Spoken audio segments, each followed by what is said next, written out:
وہ اقدام کریں گے جس کا اظہار انہوں نے آج سے کچھ 4 ماہ پہلے کہا تھا کہ اگر ایٹمی جنگ ہوئی تو یورپ نہیں بچے گا۔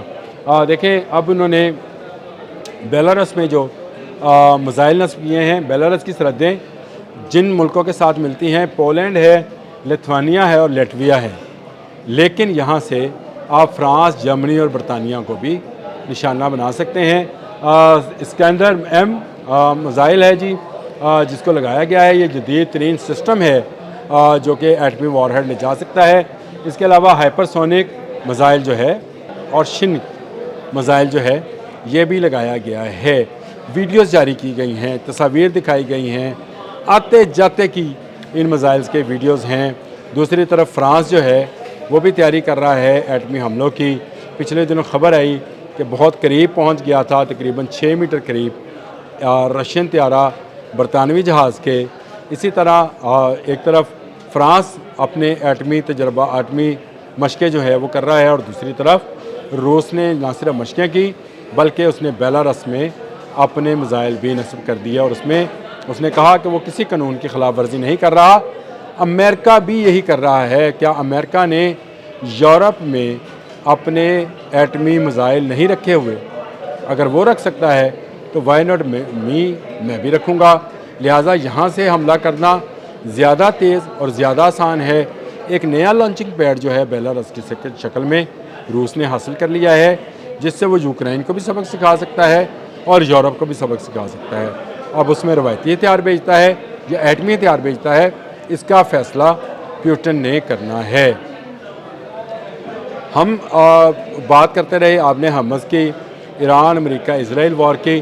اسرائیل نے جس یہودی کو، زیلنسکی کو اس مقصد کے لیے لگایا تھا، وہ پچھلے 5 سال سے اس کو کیا کہتے ہیں، تالو کا چھالا بنا ہوا ہے رشیا کے لیے، اور آخر کار وہ ایسے حملے کر رہا ہے۔ یعنی ابھی اس نے ایک سکول پر حملہ کیا ہے جس میں 6 بچے جو ہیں ہلاک ہوئے روس کے۔ تو کیا روس اس کو معاف کرے گا؟ برطانیہ، فرانس اور جرمنی یوکرائن کو بچانے کے لیے آئیں گے تو ایٹمی جنگ کا آغاز ہو سکتا ہے۔ اللہ نہ کرے یہ جنگ کا آغاز ہو، لیکن جو نظر آتا ہے کہ 27-28 تک ان ممالک کا جو کہ اسرائیل کے خلاف ہیں، رشیا بھی خلاف ہے، فرانس بھی خلاف ہے، ان دونوں کو آپس میں لڑوایا جائے گا، یورپ اس میں انوالو ہو جائے گا، اور یوں ایک بڑی جنگ ہوگی۔ جیتے گا رشیا، ابھی بتا رہا ہوں، کوئی پریڈکشن نہیں ہے، صرف اسلحے کے اور طاقت کے حساب سے بتا رہا ہوں کہ یورپ چھوٹے چھوٹے ملکوں میں تقسیم ہے، یہ نہیں جیتے گا۔ یوکرائن کا خاتمہ ہو جائے گا اور دوسری طرف یورپ کا خاتمہ ہوگا۔ کمپنیز اس سے پہلے اٹھ کر اسرائیل میں یا امریکہ میں چلی جائیں گی۔ جو گیم پلان ہے وہ اسرائیل کا ہے، لیکن امریکہ میں بھی جا سکتی ہیں، مڈل ایسٹ میں بھی آ سکتی ہیں، لیکن اس سے پہلے اگر ایران نے مڈل ایسٹ میں مزید تباہی مچا دی تو پھر کیا ہوگا؟ یہ پھر آنے والا سینیریو جو ہے اس چیز کو بتائے گا۔ یورپ البتہ محفوظ نہیں رہے گا۔ خبر ذرا بری ہے، ہمارے بہت سارے بھائی بند یورپ میں مقیم ہیں، وہ شاید میری اس بات سے اختلاف کرتے ہیں تو کمنٹ بھی ضرور کریں، مجھے کوئی اعتراض نہیں ہے آپ کیا کہہ رہے ہیں۔ میں آپ کو وہ بتا رہا ہوں جو مجھے سامنے نظر آتا ہے کہ بیلاروس میں ایٹمی میزائل کیوں لگائے جا رہے ہیں۔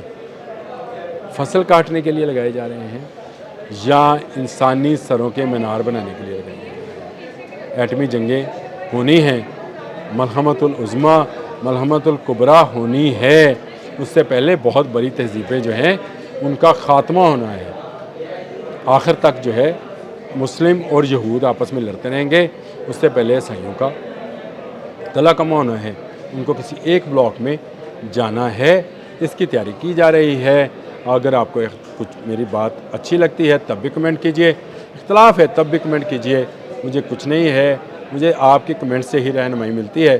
اگر مزید رہنمائی ملے گی میں مزید ولاگ کروں گا، اس پر مزید ڈیٹیلز بھی آپ کو بتاؤں گا۔ میں نے جو ابھی آپ سے فرانس والی بات کی ہے اس کی ڈیٹیل بھی بتاؤں گا۔